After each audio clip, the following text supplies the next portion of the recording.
پتہ چلی کہ یہ بھی تھوڑا حیا کے خلاف مسئلہ ہے، لیکن آج کی نئی نوجوان نسل جو ہے اس میں بہت زیادہ مبتلا ہو رہی ہے، جس کو اورل سیکس کہا جاتا ہے. اور میں نے جیسے عرض کیا کہ شرعی مسائل میں چاہیے اور اس کو بیان کرنا یہ ہماری ذمہ داری ہے.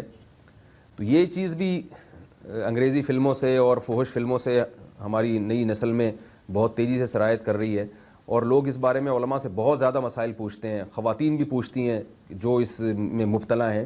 تو اس کا بھی مسئلہ یاد رکھیں کہ اللہ تعالیٰ نے حالت حیض میں زوجہ سے ہم بستری کو حرام قرار دیا کیونکہ اس میں گندگی ہے. باپ دیکھیں کہ وہ گندگی اس درجے کی نہیں ہے جتنی اورل سیکس میں گندگی ہوتی ہے. اگر اس میں ڈسچارج ہو جائے بندہ، انسان جو ہم بستری کرنے والا ہے زوجہ سے، وہ منہ میں ڈسچارج ہو جائے، تو آپ سوچیں کہ اللہ تعالیٰ شرمگاہ کو گندگی سے بچا رہے ہیں، جس کی وجہ سے حیض کی حالت میں ہم بستری کو حرام قرار دیا. تو منہ جس سے انسان کھانا کھاتا ہے، جس سے کلمہ پڑھتا ہے، اور جو انسان کے جسم میں سب سے اشرف عضو ہے، سب سے زیادہ معزز اور مکرم عضو ہے، اس میں ایسی گندگی کو ڈالنا کہاں سے جائز ہو سکتا ہے، کہاں سے حلال ہو سکتا ہے؟ تو آج بعض متجدد قسم کے لوگ جو ہے نا اس کو حلال قرار دے رہے ہیں، تو یہ بالکل غلط ہے. تو یہ بات خوب ذہن میں رکھیں کہ اورل سیکس کے ذریعے اپنی خواہش کو پورا کرنا اس طور پر کہ ڈسچارج ہو جائے انسان عورت کے منہ میں، بیوی کے منہ میں، یہ بالکل حرام ہے، بالکل ناجائز ہے. کیونکہ منی ایک غلیظ اور ناپاک اور گندگی ہے، اور ناپاک اور نجس چیز ہے. بعض حضرات یہ کہتے ہیں کہ منی پاک ہے، مگر یاد رکھیں منی کے پاک ہونے کے دلائل مضبوط نہیں ہیں، منی کے ناپاک ہونے کے دلائل بہت مضبوط ہیں. سب سے پہلی دلیل قرآن مجید میں آتا ہے الم نخلقکم من ماء مہین، ہم نے تمہیں غلیظ اور پلید پانی سے پیدا کیا ہے، ذلیل پانی سے پیدا کیا ہے. تو اس میں بھی اشارہ ہے کہ منی ناپاک چیز ہے. دوسری بات یہ کہ حدیث میں آتا ہے کہ کنت افرق المنی من ثوب رسول اللہ صلی اللہ علیہ وسلم ثم یصلی فیہ. حضرت عائشہ رضی اللہ تعالیٰ عنہ فرماتی ہیں کہ رسول اللہ صلی اللہ علیہ وسلم کے کپڑوں پر اگر منی لگی ہوتی تھی، صحیح بخاری کی حدیث ہے، میں اس کو کھرچ کے صاف کرتی تھی، پھر آپ صلی اللہ علیہ وسلم اس میں نماز پڑھا کرتے تھے. اب بعض حضرات نے یہاں سے استدلال کیا ہے کہ منی اگر ناپاک ہوتی تو حضرت عائشہ اس کو دھوتی، کھرچ کے صاف کرنا اس کی علامت ہے کہ منی پاک ہے. لیکن یہ بات غلط ہے. اگر منی پاک ہوتی تو حضرت عائشہ کو کھرچنے کی ضرورت نہیں تھی. بات یہ ہے کہ وہ نجاست جس کا ایک باقاعدی جسم ہوتا ہے اور وہ کھرچ کے جسم سے یا کپڑوں سے الگ ہو سکتی ہے، تو اس نجاست کو پاک کرنے کا طریقہ یہ ہے کہ اس کو کھرچ دیا جائے. ناپاک تھی تبھی تو حضرت عائشہ رضی اللہ تعالی عنہ اس کو باقاعدہ کھرچ رہی ہیں اور دور کر رہی ہیں. اور گیلی منی کو یہ ثابت ہے کہ حضرت عائشہ رضی اللہ تعالی عنہ آپ صلی اللہ علیہ وسلم کے کپڑوں سے دھویا کرتی تھیں اور آپ صلی اللہ علیہ وسلم اس میں نماز پڑھا کرتے تھے. حضرت عمر رضی اللہ تعالی عنہ کے دور میں کسی شخص کو احتلام ہوا تو اس نے اپنے پورے جو ہے نا وہ کپڑے دھوئے، تو حضرت عمر نے اس کو منع کیا، فرمایا کہ اتنا کافی تھا کہ اس جگہ کو تم دھو لیتے. تو اس میں بھی حضرت عمر اس کو باقاعدہ دھونے کا حکم دے رہے ہیں. کسی بھی صحابی نے اعتراض نہیں کیا کہ یا امیر المومنین آپ ان کو دھونے کا حکم کیوں دے رہے ہیں، منی تو پاک ہے. تو منی کے جو ناپاک ہونے کے دلائل ہیں وہ بہت مضبوط ہیں. باقی اس کو جو کھرچنے کا حکم ہے وہ اس لیے کہ منی کے پاک جو اگر خشک ہو جائے تو وہ کھرچ کے بھی پاک ہو جاتی ہے، اس کو پھر دھونا ضروری نہیں ہوتا. اس کی مثال ایسے جیسے حدیث میں آتا ہے، صحابہ کرام فرماتے ہیں کہ ہمارے تلواروں میں دشمن کا خون لگا ہوتا تھا تو ہم اس کو زمین پہ اچھی طرح رگڑ کے اسی کو لٹکا کے نماز پڑھتے تھے. تو دیکھیں خون بھی ایسی چیز ہے کہ جو سوکھنے کے بعد اس کی ایک پاپڑی سی جم جاتی ہے. تو حالانکہ خون کو بھی ناپاک مانا جاتا ہے، جمہور علماء کے یہاں خون ناپاک چیز ہے، لیکن صحابی کیا کر رہے ہیں، اس کو رگڑ کے زمین پہ اور جو اس کو اچھی طرح رگڑ کے جب اس کا اثر زائل ہو گیا تو اسی کو لٹکا کے نماز پڑھ رہے ہیں.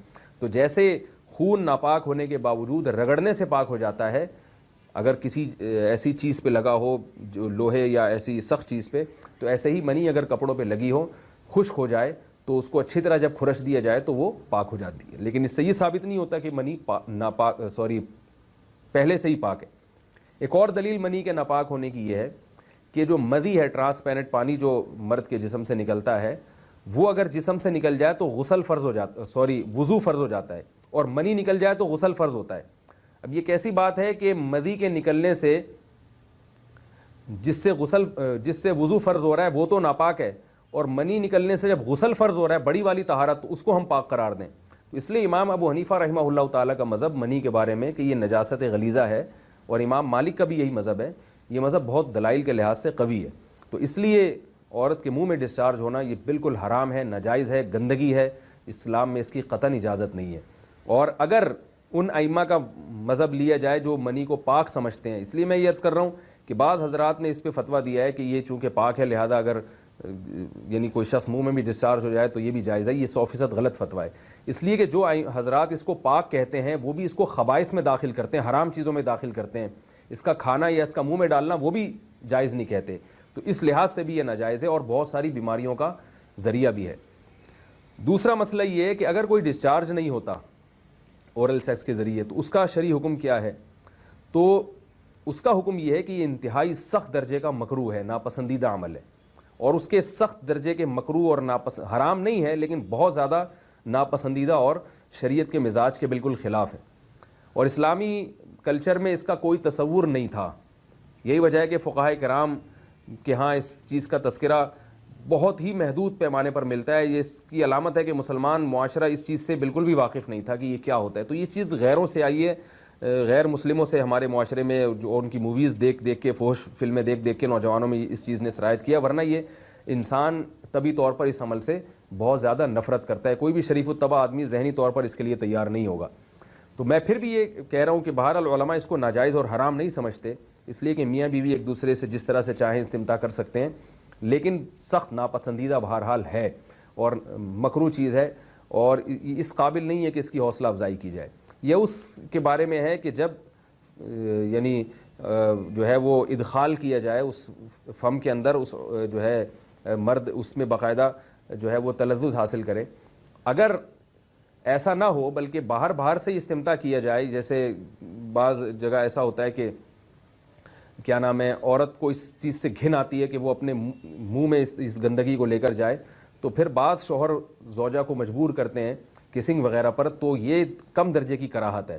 یعنی یہ بھی ناپسندیدہ تو ہے مگر یہ اس درجے کا مکروہ, اس درجے کا ناپسندیدہ نہیں ہے. دوسری بات یہ کہ یہ جو میں نے پوری ڈیٹیل بیان کی ہے یہ اس صورت میں ہے اس کے مکروہ اور ناپسندیدہ ہونا کہ عورت اس کے لیے ذہنی طور پر آمادہ ہو.